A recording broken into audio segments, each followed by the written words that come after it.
Welcome back to the Holosky Podcast, Listener Experience Edition. We are your hosts. I'm Steven. And Kyle. And it's Thursday, Holocult.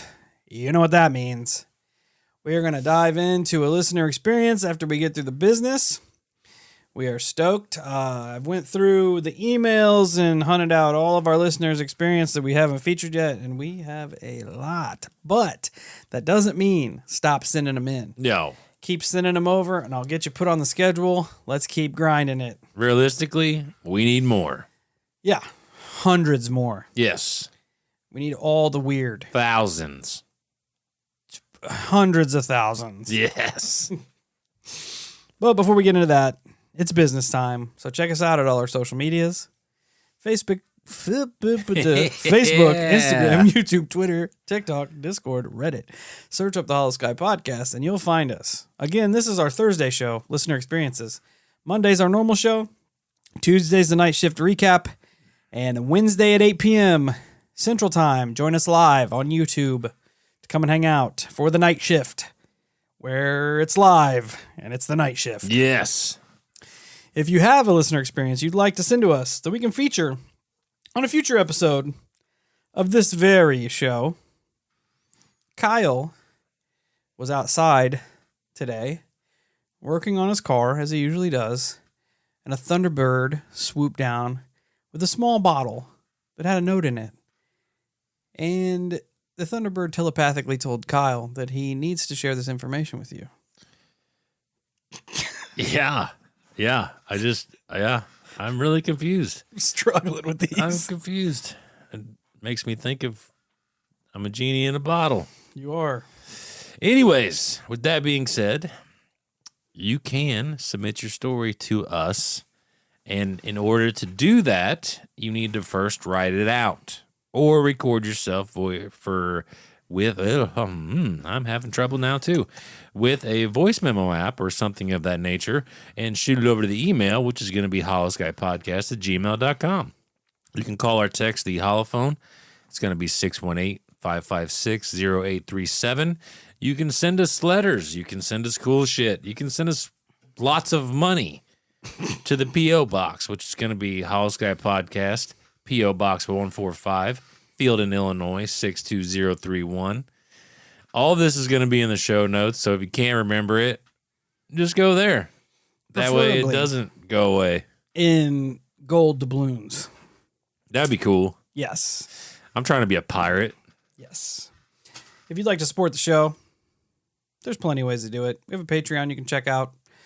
We have a merch store on our website, holoskypodcast.com. You can go grab some merch. We're up the Holocult. Shout out to Eric from Uncomfortable. He posted on his socials wearing a dope Holosky beanie today. That's right. So that was sick. We got a Venmo. You can throw some pocket change in. Share the show word of mouth. Best thing you can do. The more you share, the better.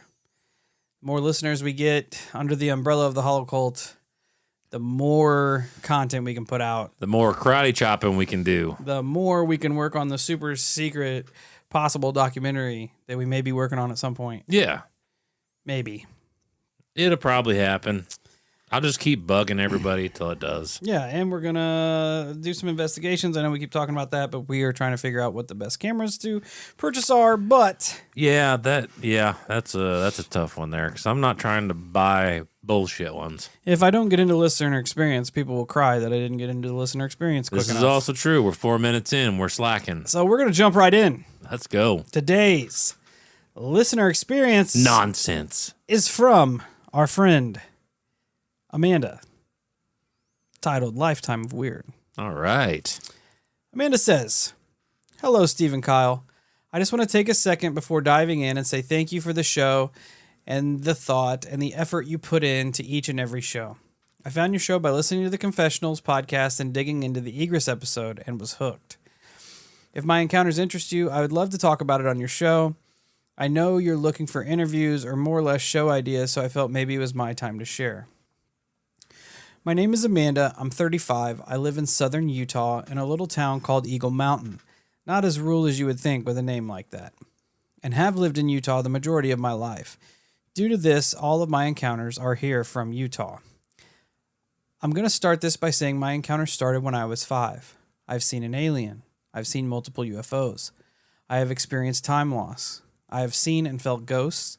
I have a near-death experience. I've seen the Green Reaper. I have seen the Grim Reaper. He is now the Green Reaper. The Green Reaper. Smoking reefer. I almost said the Grim Reaper after that. I have seen the Grim Reaper or a Grim Reaper. A ghost has saved my husband's life, and I believe I encountered a Bigfoot when I peed outside of my tent a few years ago. There you Also, likely a trauma response, but I usually know when something bad is going to happen, and I can feel it days before it does. I apologize, but this email will be long, but I hope that my encounters make up for the length and keep you glued to your screen. The very first encounter I can clearly remember. My dad, being a military man, had very strict rules. We were always supposed to be in bed by 9:30 p.m. and lights out. I, however, have always been a bit of a rebel and decided it was a perfect time to sit on my bed and play. I remember I was playing with a puzzle, and one of those pieces had fallen in between the wall and my bed, and I had to reach down and grab it. I remember repositioning myself on the bed so I could see where the puzzle piece had fallen, and I was greeted with something staring back at me. It had a gray face, a nose that was barely there, and its mouth was very thin with lips curled into a slight smile, like I thought it was slightly amusing that I caught it. The eyes, though, were probably the most confusing thing. They were opal, large and opal, and it was like a swirl of opaque white with swirls of pink and green. All I could do was scream because my 5-year-old mind had absolutely no idea what I saw. I just screamed. When my parents rushed into my room, I told them there was a monster under my bed. When they looked, of course they didn't see anything and blamed the encounter on a cat. Well, a cat was not in my room. The door was shut. And if I caught a cat in my room, under my bed, when I screamed, that cat would have darted to the fucking door in a heartbeat. What I saw was clear as day, was an alien. And that, my dudes of the weird, was the foundation that got me to the road to where I am now. All right, let's break these down as we go. That's like a similar origin story to myself. I was thinking that. Very similar. Yeah. I want to start off saying thank you for the kind words right off the bat. Absolutely. I say it every time we get something nice said. It definitely kind of puts a little fire under us, a little pep in our step to know that you guys are still out there and still enjoying the content that we're putting out. Also, shout out to Tony and the Confessionals. Shout out to Egris Industries, wherever they are, because they're being nerds. Well, they did take us off their mailing list, so. Oh, yeah. But yeah, that is definitely like your stereotype of seeing a gray. It's weird that it was hiding like under your bed. That's gross. Yeah, it is gross. Mine was in between my dresser and desk, hiding in the dark. Like a fucking weirdo. That's so strange that they hide. Like, I don't know. It was. If they have the terrifying. if they have the ability to make you forget, why not just? Well, they didn't make me forget good enough, because I remember. Well, yeah. And it sucked a lot. Yeah. I'm very curious about her ghost that saves her husband, though. That sounds interesting. Yes. All right, going back, and the fact that it's smiling, I completely overlooked that. No. Oh, that's gross. Are you sure that was a gray? I don't know. And didn't she describe the eyes as weird as fuck? Yeah.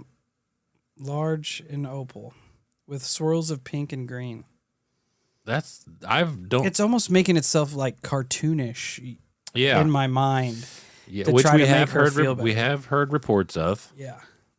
Like, for some reason, and it might just be my brain being cluttered at this point in the night, but for some reason I just picture the Cheshire cat.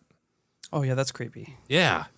The big grin, the weird fucking eyes. Yeah, that's creepy. She mentions a cat, so maybe it's all just kind of merging together on its own. But that, for some reason, that's just what my brain puts forth. Yeah, that's gross. It is gross. Throughout my childhood, my brother and I would see ghosts that would dart between our rooms and disappear into our closets. We had a Teddy Ruxpin doll that would talk and blink even though he had no batteries. That's strange. That's bizarre. We had a neighbor that I grew up with. His mom was friends with my mom, so I was friends with him. You know how that whole thing works. But our parents, I think, were messing around with the Ouija board because there was weird things happening in their house. And then not long after that, they had a cordless phone that even when no batteries were in it would ring. And my friend had a little battery-powered fire engine, and it would go off and go through all its motions with no batteries in it. Bro, that's kind of gross because I feel like I had the same thing happen when I was a kid. That sucks. Specifically a fire truck. That's weird. Yeah. Synchronicity is weird. That's why I was literally going to say it whenever she talked about the toy working without the batteries, because I remember a fire truck. That's fucked up. That is fucked up. That's weird. We're just unloading all the synchronicities today. Yeah, that's really strange. Amanda says, when I was older, about 15 or 16 years old, we took in my aunt's dog. She would usually hang out with me while my parents were out with my brother going to dirt bike track for races. I hated them and usually got so bored that I would stay at home. I was hanging out. It was my night off, so I wasn't working, and all of a sudden I heard the dog growl. And she stood up. The fur on her neck was up, and she made her way slowly to the basement door and just stood there, growling and looking down the stairs. When I tried to move in front of the basement door, she turned on me and barked and went right back to growling at the basement. So I reached over her and slammed the basement door shut and locked it. I refused to go to the basement for months afterward. My parents tried to say it was always one of my brothers sneaking in to freak me out. Let me just say this. My brothers are not that quiet or that much of a threat that the dog could have caused that reaction. That's creepy. Especially since you don't know what the dog was responding to. It's always uncomfortable, to say the least, whenever your animals react in that way. Yeah. And there's nothing there. Like, we've all had a animal that's barking into the corner of the room, and there's nothing there. You hear stories of them being more in tune than all of us. Right. To whatever the weirdness is out there. Yeah. Either they're super in tune or they're way the fuck out of tune. Yeah. The most significant ghost could have been an alien experience I had when I was 16. I took my brother's room in the basement. I was woken up in the middle of the night to the radio just blasting music and rapidly changing between CDs. No matter what I did, it would not shut off. And the end result was me kicking the radio until it stopped. For Christmas, a couple months later, I was gifted a coveted VHS DVD TV combo. When I was laying in bed watching TV, all of a sudden the television shut off, plummeting me into a room of darkness where the TV would not turn back on when I pushed the power button on the TV and the remote. All of a sudden, the radio began blasting music and changing CDs again. The TV would turn on and off on its own. The final straw was when I received a call that my friend from school had OD'd and passed away. I remember having a dream of him giving me a hug and saying my goodbyes. My parents had not been home that night due to them being at the races with my brothers, and when they returned, my dad came down to check on me, and the basement door leading to our backyard was wide open. I don't like that. That made me feel really uncomfortable. Yeah. Because I put myself in her shoes, and whenever she describes the TV shutting off into a room of blackness, it just sucked. Terrifies me for some reason. Yeah. I'm not really sure why it terrifies me so much, but it does. It just, I think it's the kind of the sequence of events that's happening. Yeah, you're that's just sitting true. there chilling. The TV goes off. You're like, okay, that's fucked up. Or you're trying to turn it back on and it's not coming on. You're like, oh shit, that's also fucked up. Then your radio's going. Yeah, when the radio kicks on, that's definitely a turning point. But there's always that level of panic whenever the lights go out and you have no way of lighting your surroundings at all. Yeah. It's like that old question, are you afraid being in the dark alone? Or are you afraid being in the dark not alone? Not alone. Yeah.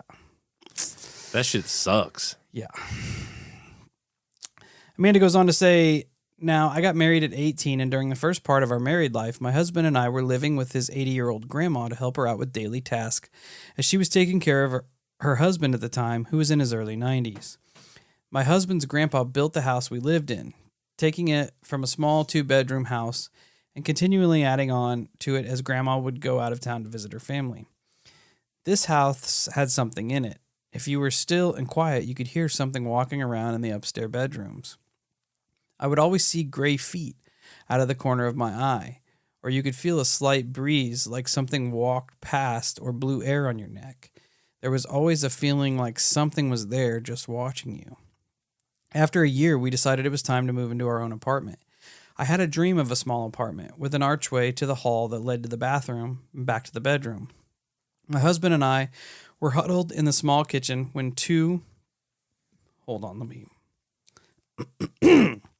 My husband and I were huddled in the small kitchen when two tall reptilian entities walked out of the hall. What the fuck? And grabbed my husband and shoved him into a wall.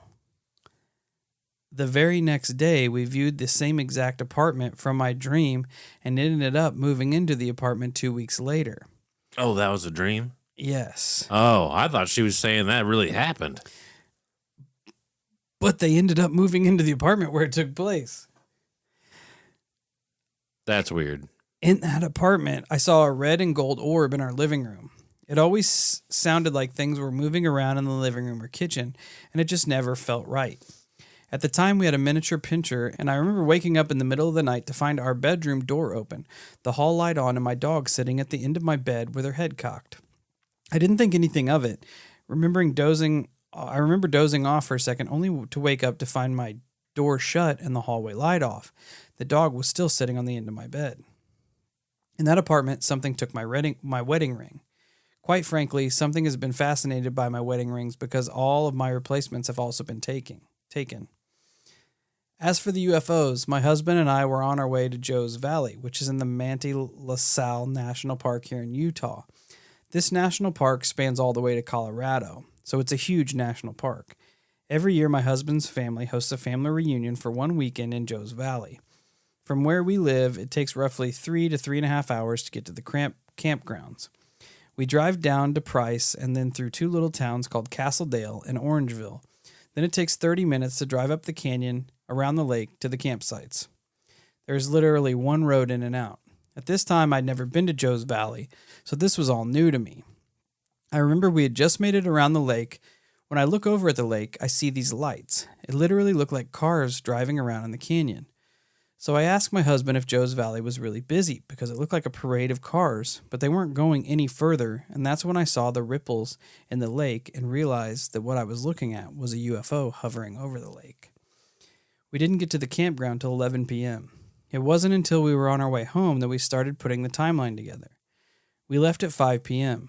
Our bags had been packed the night before, and we were already in the car, so we were going straight from work to Joe's. We had stopped for dinner in Price at a fast food place, quickly ate, gassed up, and drove on. At the latest, we should have been there at 9 or 9:30. We lost roughly 2 hours. The second UFO we encountered was years later. We were living with my husband's parents in Eagle Mountain.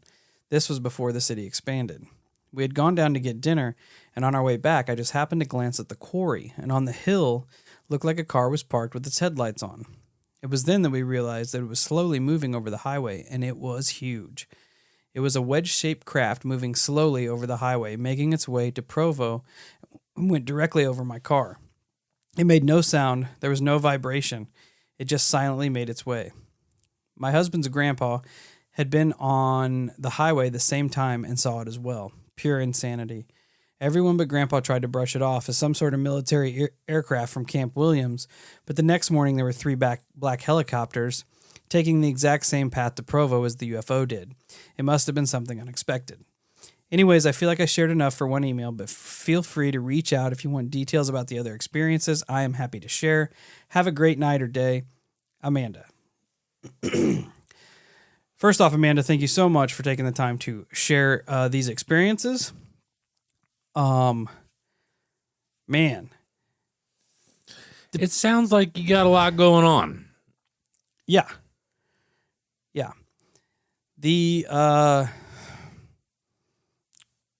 All of it's so weird. I don't even know where to start. The gray feet seen out of the corner of your eye is fucking weird. And the fact that, like, me and Kyle were just talking in a recent episode about this acquired savant effect or phenomenon where when people come in contact with whatever the phenomena is, be it UFOs, aliens, ghosts, whatever, they sometimes become able to tune in to like these odd psychic abilities, right? Like they're able to see auras, or they get precognition or premonitions or what have you. And it kind of almost leads credence here that you had that alien encounter when you were young, and it just kind of sparked off more encounters. While at the same time, you can also kind of see the future, like with your apartment where you saw you had the dream where your husband had the encounter with the reptilian entities, but it was also in the exact same apartment that you had viewed, and then you end up moving into it. So it's weird that this one happened to pop up right after we were talking about that on a previous episode. That is weird. The thing taking your wedding rings is strange. Yeah, that almost reminds me of the Fork episode. Yeah. It makes me... like little Faye's stealing your trinkets. It makes me wonder if all of this phenomenon is linked together, if it specifically revolves around you, but...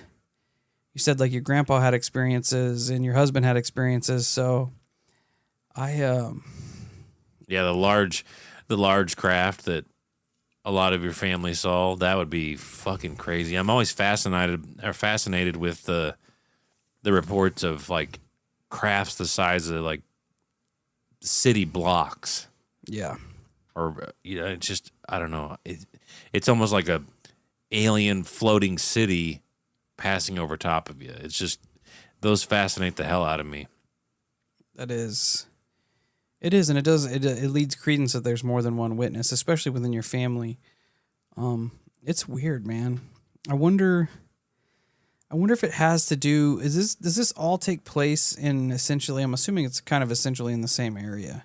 Minus, well, I guess if you drive 3.5 hours away to the campsite, that's not the same area, but I was just wondering if maybe it had a geographical sort of hot spot here. Utah's weird. It's kind of a hotbed for activity. Well, it sounds like Amanda's a little bit weird. She got a lot of weird things happening. Yeah. It's like the things are drawn to her for whatever reason. We would definitely like to hear more. You said that that's enough for one email, but we're ready for a second email. So feel free to send us another one. Holocult, reach out. Let us know what you think about this lifetime of weird UFO encounters, ghost encounters. It may all be the same phenomena, essentially. It could be. The ghosty, paranormal, kind of poltergeisty stuff could very well fall in the realm of the alien encounters. Yeah, we've heard it with Stardust. Yeah. But again, thank you, Amanda, for taking the time to write this out, and definitely hit us up with some more of these. It will be interesting to see and kind of put some more encounters in this timeline to see what adds up and what links up. All right, Holocult. Happy Thursday. We hope this is enough to push you through your weekend. Till we meet again. Check us out on all our social medias: Facebook, Instagram, YouTube, Twitter, TikTok, Discord, Reddit. Search up the Holosky Podcast and we will be there. Until then, stay safe, stay weird, and if you see a gray alien peeking up through the corner of your bed, don't yell for your parents because they're going to blame it on your cat.